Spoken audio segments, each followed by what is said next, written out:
Hi Jen, where have you been? Hi Jules, I'm from our statistics class. And you? I'm from our statistics class too. May I know who's your professor in your class? Our professor is Mr. Edward Torrefranco. He's smart and enthusiastic.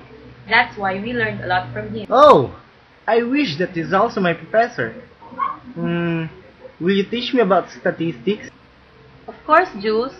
Why not? See me at room 104 at 3 p.m. It's the only time I have this afternoon. Is it okay with you? It's alright. I'm glad that you're willing to help me, Jen. I swear I'll be there. Okay, Jules. See you soon. Bye.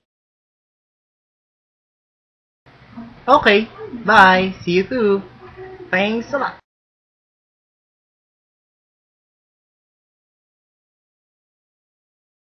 Okay, let's start. First, you should understand what is hypothesis testing. Hypothesis testing is a statistical method used in making statistical decisions. It is an assumption that we make about the population parameter.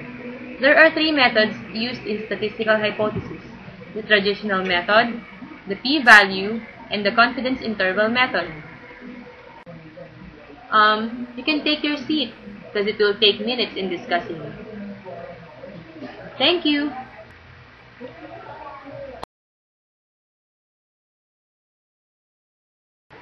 In hypothesis testing, there are four procedures. First, the statistical hypothesis, which have two types.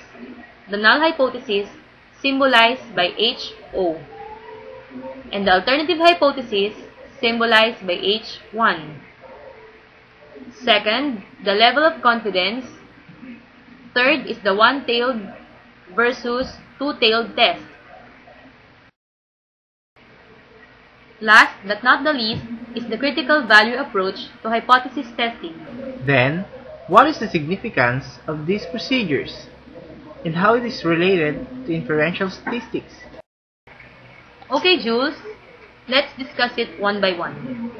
Null hypothesis is the statistical testing that assumes the observation is due to a chance factor.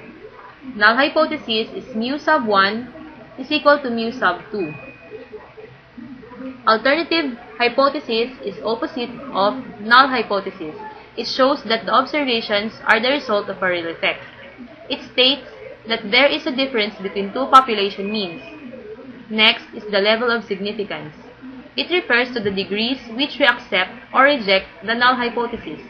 Therefore, select a level of significance that is usually 1% and 5%. After choosing the significant level, critical value is selected from the table for appropriate testing. Critical value is the value that separates the critical region from a non-critical region. Critical region is the range of values on the test, indicates that there is significant difference and the null hypothesis should be rejected. While on non-critical region is the range of values of the test that indicates the difference was probably due to chance and that the null hypothesis should not be rejected. One-tailed test shows that a null hypothesis being rejected